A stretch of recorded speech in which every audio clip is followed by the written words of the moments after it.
some fit issues and misses a true point guard, and that thing just doesn't work.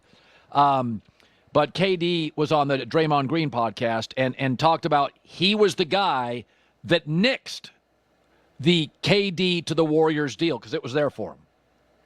But as far as the Warriors, I just didn't think it was, and then I didn't want to move. And then as a player like me, I cost a lot. Me going into your team is going to make it's going to be a whole new era of your team when I get to your team. You know what I'm saying? So, and that's a lot of work.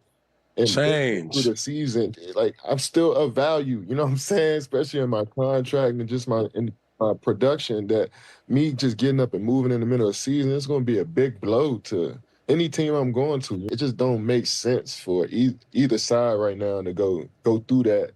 You know what I'm saying? When we just play the season out, and if that's the decision you want to make, in the off season, then you figure it out.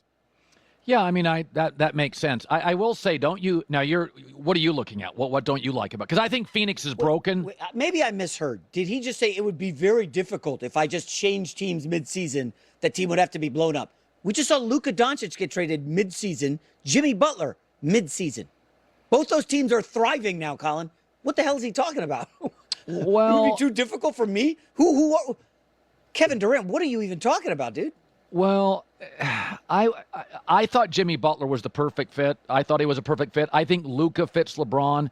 I think they've done the KD thing. There's no going home again. I think they did it. But couldn't he have gone anywhere else and easily fit in? Hell, Detroit Pistons are one of the hottest teams in the league. Couldn't he have gone to Detroit and helped them be a top 5 team in the East or something crazy? Top 4? I don't know. Well, we don't know that many tems went after him.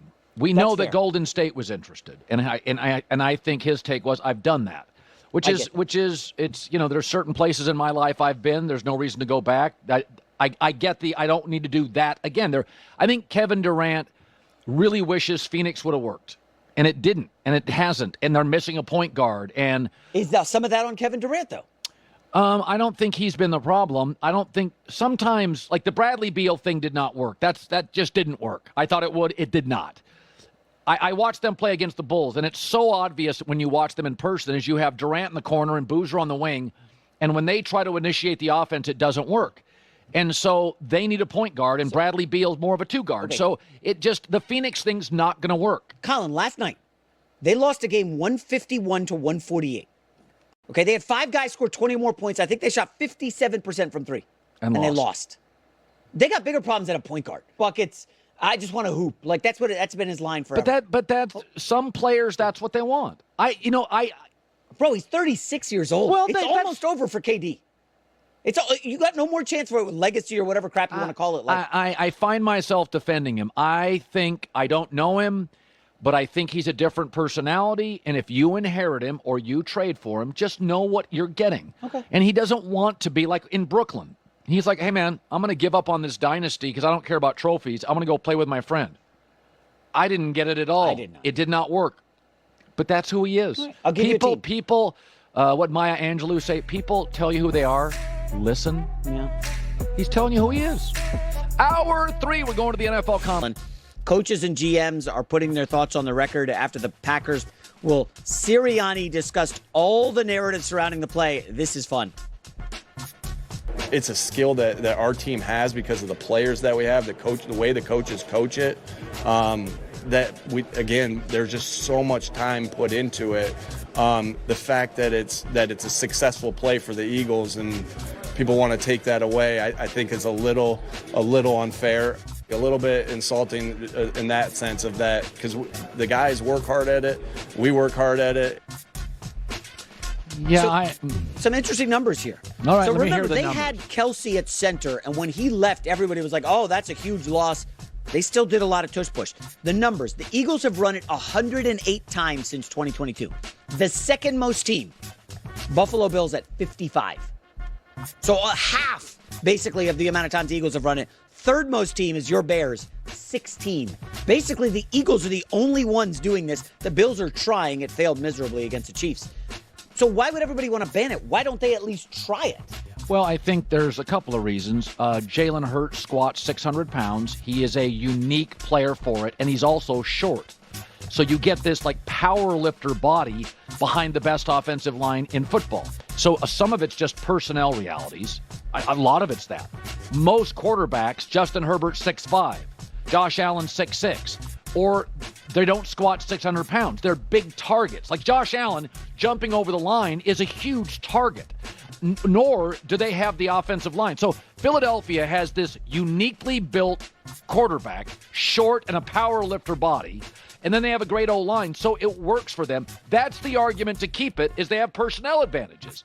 The argument to get away from it is it can be a bit dangerous when you have people. There's no evidence of that. It could be dangerous, but there's no evidence of Eagles who run it 108 times. Injuries, where are they? So this danger angle, I think you got to toss that. How about this angle? It's a repetitive play that's bad TV. I mean, I think every Eagles fan on the planet would argue against bad TV. It's automatic. They're running it at a 87% clip. I mean, it's working. It's automatic. Why would you want to ban it? I just don't get that. Well, PATs were automatic. Kickoff touchbacks were automatic. The league has a history of getting off of things that are boring. So are you surprised that because the Eagles have had so much success, other teams haven't been like, hey, we could have a backup quarterback like a Taysom Hill be our tush push guy? Like, why not? Why didn't everybody copy the triangle offense with Phil Jackson? Because they didn't have Kobe or Michael. Why didn't you ask yourself, everybody in the world, why the Lakers are the only team running this brilliant offense? Because Michael Jordan was unstoppable in it, and the only other player in league history that was 90% Michael was Kobe Bryant. And so a lot of it's personnel. So you just put Jalen Hurts in the Michael. Well, I think Jalen Hurts is a 600-pound powerlifting, 5'11 and a half guy that gets behind the best O-line. It's a personnel advantage. That's the Eagles' best argument is we just got better players at this. And they do. They're uniquely built. If Jalen Hurts is 6'6", it doesn't work as well. He's a target. Like Jaden Daniels is not a player I would do this with because Jalen's he's got a thinner body frame. Well, remember, the Bills were doing it with Josh Allen. I hated totally it. work against the Chiefs. I mean, Josh Allen's a tank. I hated it. I thought it was terrible for Buffalo. I think it makes him a target where he's holding the ball up. I think that's so uncreative. I mean, if they're the second best team in the league at doing it, that shows you the separation between the Eagles and the rest of the league. They have kind of hacked the tush push, and it works for them, and it's unstoppable. Well, for instance, in baseball, Joe Madden created the defensive shift. And then a lot of teams started copying the defensive shift. And it hurt. By the way, it was effective. And it hurt the aesthetics of the sport. And so baseball's like, it wasn't illegal. Joe Madden just thought of it and thought, we're going to put the second baseman in right field. But baseball looked at it after 5 or 6 years and said, we got all these great players like Bryce Harper lining out to right field. We want them on the bases. The only reason you get rid of the defensive shift, it's bad for television. So maybe that's it. We wait 5 years of the tush push, get 5 years of it. If it's that bad and ugly and boring, then maybe they outlaw it. Listen, I got takes today. That clearly. You can't throw a 76-mile-an-hour slider at me and not think I'm going to hit it out. Is that the gummy bears and stuff you're loading up on? I already had a bran muffin with gummy bears in it today. I am eating so much sugar. Carb loading. You look like you're carrying a couple more LBS over there, big guy.